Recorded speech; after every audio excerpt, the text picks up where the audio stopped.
संगवा में अइली माई पार्वती हो।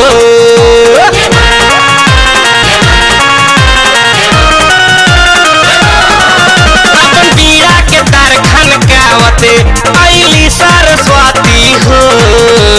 भोले बाबा के संगवा में अइली माई पार्वती हो। मुझ पे चढ़ के अइले गणेश मोर पे कार्तिक लाल हो। मुझ पे चढ़ के अइले गणेश मोर पे कार्तिक लाल हो।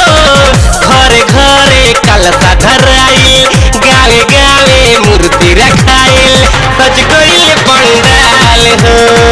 गावे गावे मूर्ति रखाइल सज गइल पंडाल हो। गावे गावे मूर्ति रखाइल सज गइल पंडाल हो।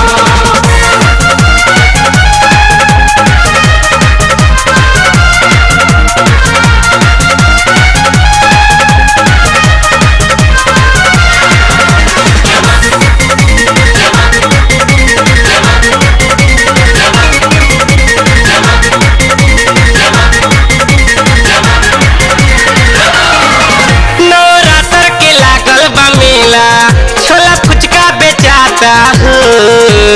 केहू किने धागी केहू बरसाती केहू टिकुली के पाता हो।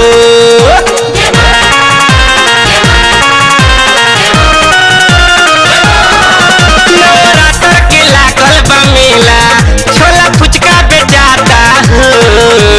केहू किने धागी केहू बरसाती केहू टिकुली के पाता हो।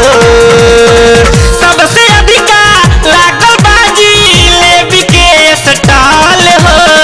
सबसे अधिका लागल बाजी लेबी के स्टॉल हो।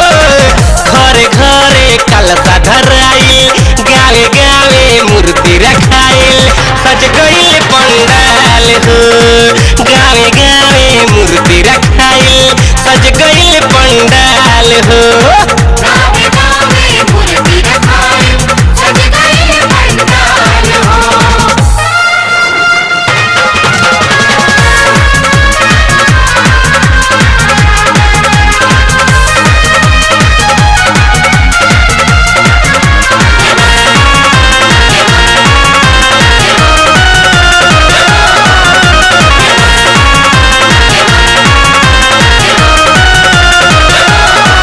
देखा भक्ति के बरसे फुहेरा इहवा दिन रतिया हो।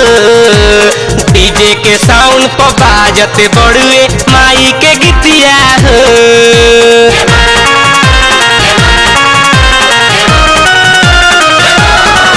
देखा भक्ति के बरसे फुहेरा